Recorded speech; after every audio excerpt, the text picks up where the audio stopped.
a comparação com os Estados Unidos, ela vai sendo alterada, mas ela é mantida, né?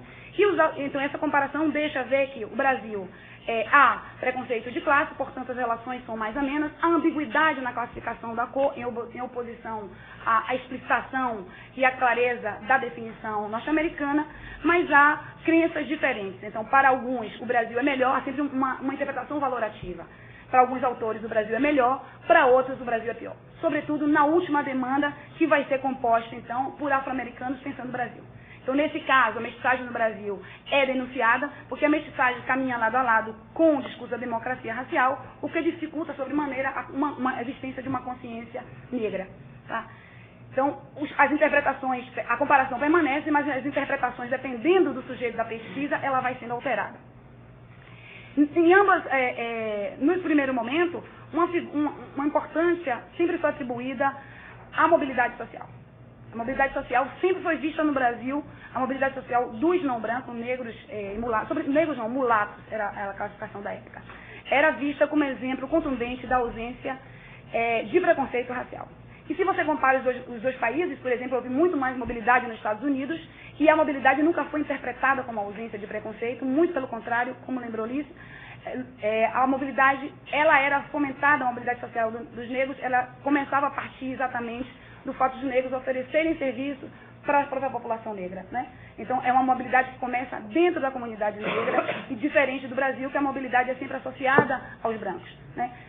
Só para lembrar, a gente tem o conceito de apadrinhamento, que é muito pouco explorado na literatura, efetivamente a gente não sabe o significado do apadrinhamento, mas pode-se deduzir que o apadrinhamento seja uma rede de relações em que o indivíduo é beneficiado por uma rede provavelmente branca, porque a mobilidade se dava a partir dessas relações.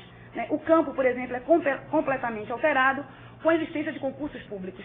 Os concursos públicos alteram o mecanismo de mobilidade social dos negros no Brasil. Quer dizer, não é preciso mais estar conectado com a rede de relações, mas o concurso asseguraria, digamos assim, uma certa isenção no processo de acesso ao mercado de trabalho. Quer dizer, não há muito trabalho sobre o que acontece uma vez que já se está no serviço público. Na verdade, o serviço público, depois eu vou tentar, se eu der tempo, explorar um pouco isso, é importante para os dois grupos, tanto para o Brasil como para os Estados Unidos. O serviço público é muito importante, embora os argumentos sejam distintos. No Brasil é porque o serviço público é reconhecidamente o acesso democrático, o acesso através do concurso. Então, esse concurso eliminaria a possibilidade dos efeitos do racismo na contratação, né? O que a gente não sabe é os efeitos, digamos assim, da mobilidade no interior das carreiras. A gente não sabe em que medida e se há o elemento racial operando.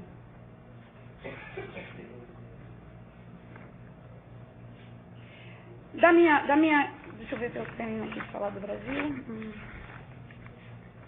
Da minha experiência nos Estados Unidos, há, por exemplo, questões, eu já mencionei o mestiço, a mobilidade que é diferenciada, mas há também questões que não são questões, digamos, da antropologia americana. Na verdade, quem mais pesquisa os afro-americanos é a sociologia, e a antropologia americana não torna, talvez por isso até a identidade, a questão da identidade, que sempre foi uma questão cara à antropologia brasileira, quando se trata da interpretação da experiência negra no Brasil, não é uma questão para os Estados Unidos. É como se lá, efetivamente, houvesse uma coincidência entre a definição da cor oficial e a função da identidade. Não há na antropologia americana uma questão sobre identidade. Do mesmo modo, tradicionalmente, a sociologia se interessou pela classe média, enquanto no Brasil, embora se falasse da possibilidade do mulato ascender, e o tratamento dado ao mulato fosse um tratamento de grupo, efetivamente as análises eram muito individuais. As pessoas mencionavam indivíduos e pensavam na categoria mulato enquanto grupo, quando efetivamente não há trabalhos que demonstrem a existência de um grupo de mulato de classe média. Há indivíduos mulatos de classe média, mas não há um grupo. Há também, com relação às diferentes denominações da cor, que sempre foi um campo bastante interessante da comparação, né? Lembrando Horaci Nogueira, mas tantos outros pesquisadores que lembram, no Brasil, a classificação é fenotípica, enquanto nos Estados Unidos é de origem. Sim, de fato, é verdade que há digamos, uma relação muito mais clara na definição da cor nos Estados Unidos, obviamente, mas há uma classificação interna à comunidade negra. A comunidade negra internamente se autoclassifica a partir da tonalidade da pele e da textura do cabelo. A diferença marcante é que os brancos não compartilham disso, não compactuam, não são cúmplices, quer dizer, é uma diferenciação interna. Na relação com o branco, o que importa é brancos e negros. Internamente, há uma diferenciação baseada na tonalidade da pele e na textura do cabelo, embora isso não seja utilizado, digamos assim. Os brancos não veem como menos negros um afro-americano de pele mais clara ou mais escura. Então, a visão do branco determina fundamentalmente a relação. Então, entre nós é uma coisa e entre nós com os brancos é completamente outra. Então, a articulação é efetivamente mais política nesse sentido. E quando eu estava lá, um interessante ponto foi dois temas. Uma era a pré-candidatura de Obama às eleições e o outro foi a indicação de Beyoncé para o prêmio para o Oscar, né, com aquele filme Dreamgirls. E em ambos os casos, os dois eram vestidos. Né? Mas ninguém dizia que eles não eram negros. A diferenciação estava interna, quer dizer, para a comunidade, para a sociedade de um modo geral, eles eram indubitavelmente negros. Internamente, Beyoncé era vista como, por exemplo, de pele mais clara e de cabelo menos crespo que os outros. Uma classificação que para mim foi muito interessante porque, de um lado, mostra similitudes, de outro lado, mostra diferença. Então, uma coisa é a articulação política e a forma como a sociedade me vê, isso era determinante. E outra coisa é como nós vemos a nós mesmos. Né? Então, em certa medida, há uma proximidade com o Brasil, mas há a manutenção dessa diferença clara que dá na articulação política e, fundamentalmente, na forma que eles consideram que são vistos pelos brancos.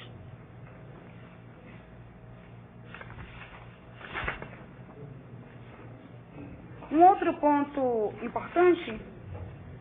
Eu comecei que horas? Tem um ponto de... Tá.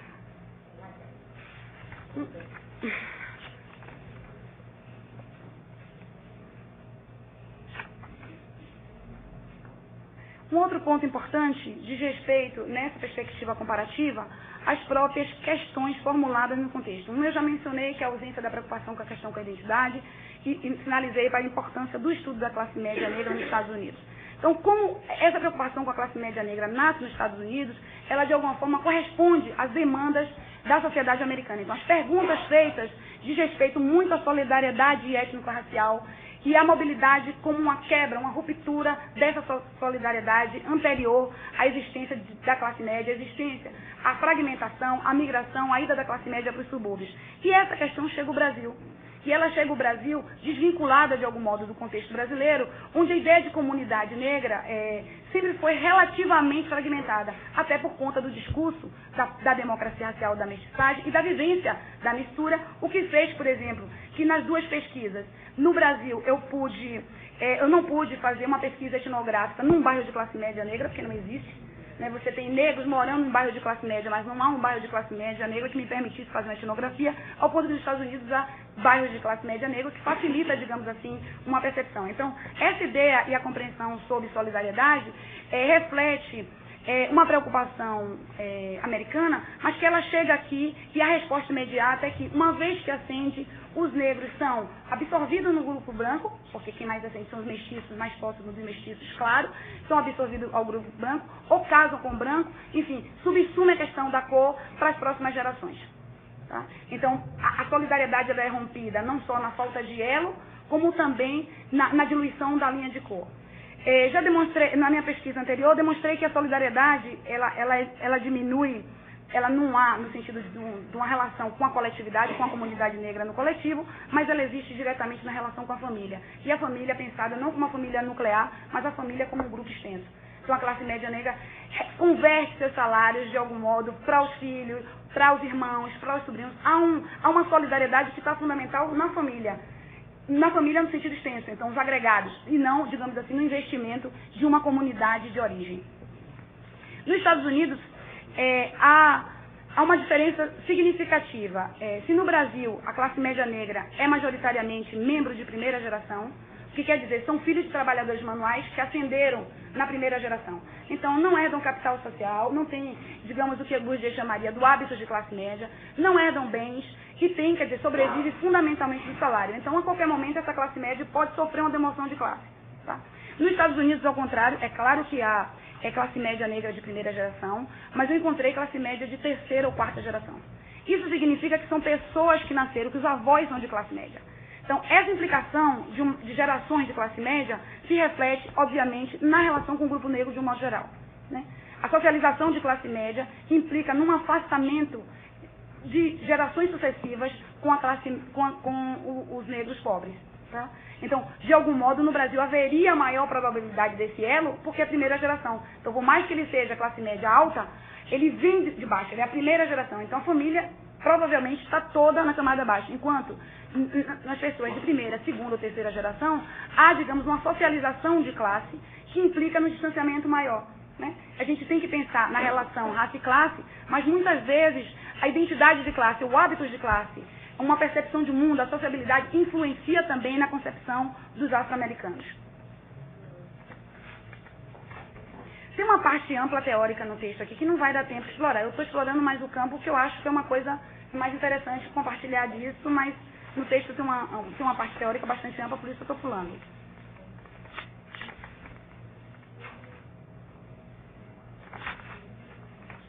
Na comparação também entre os dois países, o que fica é uma coisa evidente, que é o que eu chamei,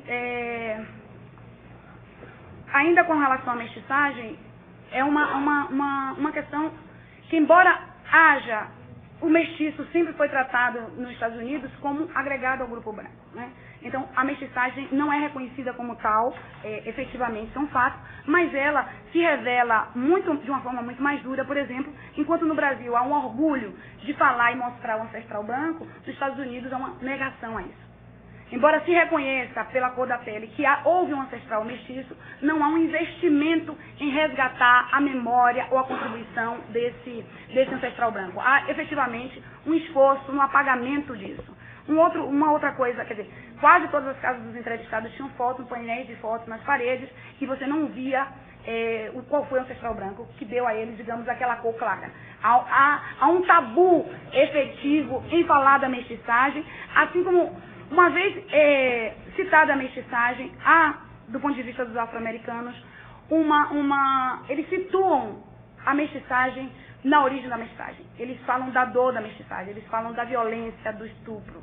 Então, o marco da mestiçagem está muito associado à dor e não a prestígio. Não é prestigioso ser mestiço, porque você traz, de algum modo, o vínculo da dor, do sofrimento. E isso me fez pensar, não só com relação à mestiçagem, mas os afro-americanos reivindicam muito a história da escravidão. No depoimento deles, espontaneamente, eles falam do período da escravidão para contar sua própria história, para contar a história dos seus avós. O que me fez pensar na comparação com o Brasil, em que a gente, de algum modo, evita o período escravista, né? Evita retratar na memória, e mesmo as pessoas que têm trabalhado com populações quilombolas têm acentuado isso. As pessoas evitam falar da origem a partir da escravidão, que os pais ou os avós ou os bisavós foram escravos. Há, digamos assim, um esforço do esquecimento, tanto quando se fala da mestiçagem, a gente não reivindica, não menciona o estupro como o fato original da mestiçagem, mas a gente faz um esforço de esquecer isso, como se fizesse um pacto ainda com a ideia da mestiçagem. É impossível falar da mestiçagem positivamente se a gente se remete à dor. A mestiçagem, tal como ela foi pensada no Brasil, é preciso a partir de um momento que é muito mais sensualidade e sexualidade do que violência sexual. Eu pedi aos afro-americanos que me indicassem alguns filmes, os filmes que eles mais gostaram, que mais marcaram a história. E quase todos os filmes eram extremamente duros. Eram filmes do período da segregação, eram filmes da história da escravidão, eram filmes extremamente duros. O que fez me pensar, de algum modo, de uma memória da dor. Quer dizer, é uma reconstrução de si que passa necessariamente por uma memória da dor. Ele não se escolhe momentos de evidências, digamos assim, que se tenta esquecer a escravidão, mas é trazê-la para a construção da sua identidade. Olha o que eu estou dizendo. Por um lado, tem esse impacto forte. Por outro lado, tem uma definição da cor interna. Então, eu estou tentando mostrar de algum modo que as comparações elas são mais complexas. Quer dizer, há elementos que é possível comparar e há elementos que são completamente distintos. Alguns entrevistados viveram a segregação, outros não, mas há digamos assim, uma referência à segregação também. Então, são marcos históricos que está o tempo inteiro presente na fala deles.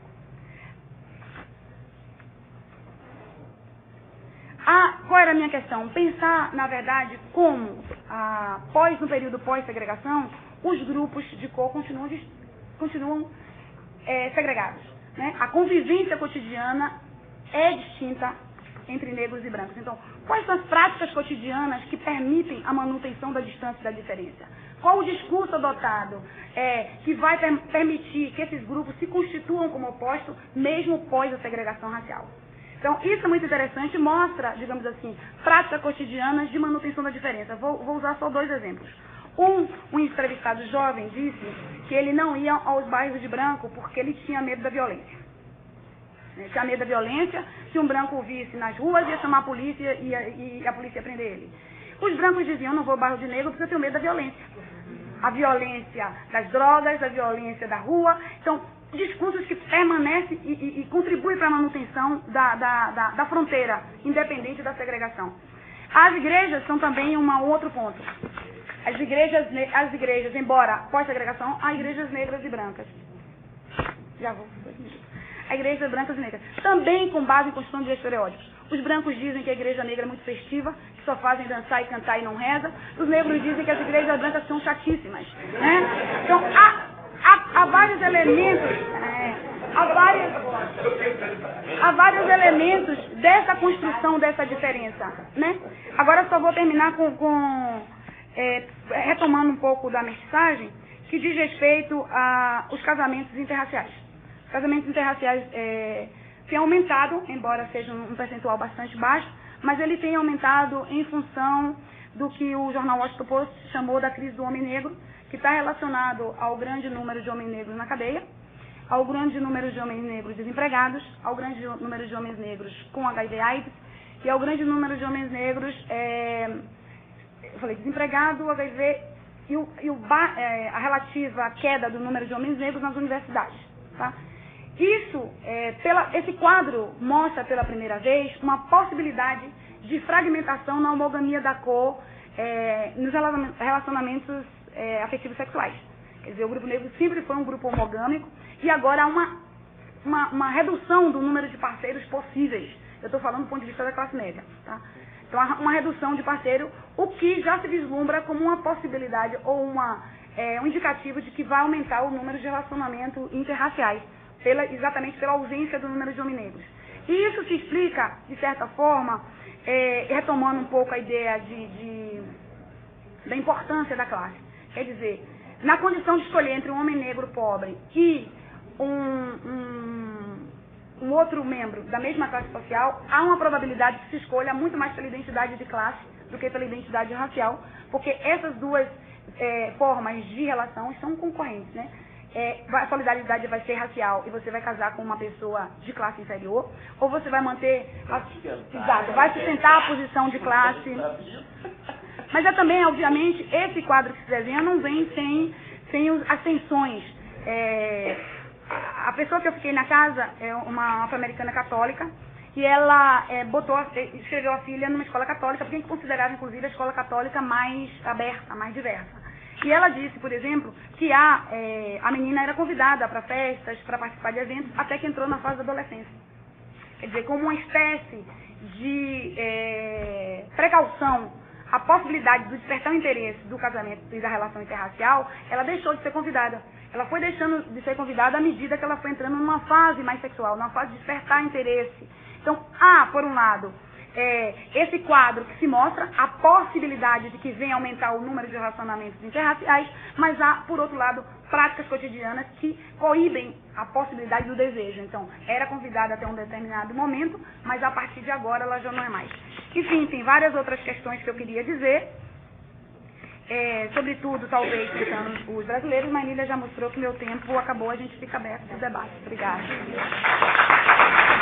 Queria começar de novo agradecendo essa oportunidade. Eu acho que eu tive, Ângela, companheiros, dificuldade de entender exatamente o que era essa mesa, e que o fato das pessoas estarem nos Estados Unidos já lhes faziam obrigatoriamente para conferir uma carteirinha de compreensão, né, sobre os Estados Unidos e o Brasil vis-a-vis. Né? Como eu estive lá e me considero incompetente nessa área, achei que o único lugar que me cabia era de debater, né? Enfim, eu tive muita dificuldade mesmo acho que todos nós que estão aqui é como uma experiência da viagem. É feito do deslocamento, uma experiência radical, né? a viagem desloca, altera, muda de sentido, muda de cor, muda de tempo, muda de condição social, muda de conhecimento e desconhecimento. Mas eu quero provocar todos, e ouvindo as palestras, dizendo que, como diz o bom e velho Lévi-Strauss, nem todos viajam. Ou seja, mesmo viajando, nem todos viajam. Quer dizer, a experiência holística da viagem é muito mais uma profissão de fé do que uma realidade, muitas vezes, né? Ou seja, muitas vezes, eu sempre lembro do livro Turista Ocidental, em que o conselho do personagem principal era que se levar, primeiro que se levasse um livro bem grosso, chato, que você já leu muitas vezes, porque assim, inevitavelmente você não conversaria com o colega ao lado, porque ele diz, olha, você está lendo um livro tão grosso, que não vale a pena interromper essa pessoa tão concentrada.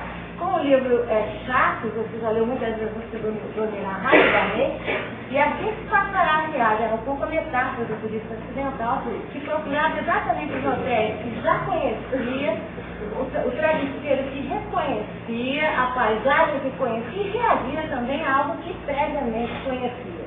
Então, o que eu quero começar provocando é sobre a ideia da capacidade da viagem, da capacidade de deslocamento.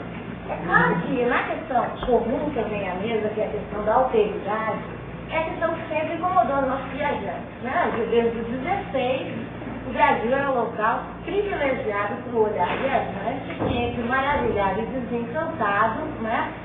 Falou da nossa natureza idealizada de um lado e dos nossos homens detraídos por outro. Essa dialética do encantamento e do desencantamento teve presente desde os 16 e nos perseguiu, né? Enfim, de maneira que a América, e essa América era brasileira, parecia em lugar privilegiado. Nós sabemos que o bom selvagem de Rousseau é o bom selvagem de Blériot, né? E de Montaigne. Né? Ou seja, que o imaginário do bom nativo vinha na longa duração, que foi, como disse bem, a Lúcia Receita nesse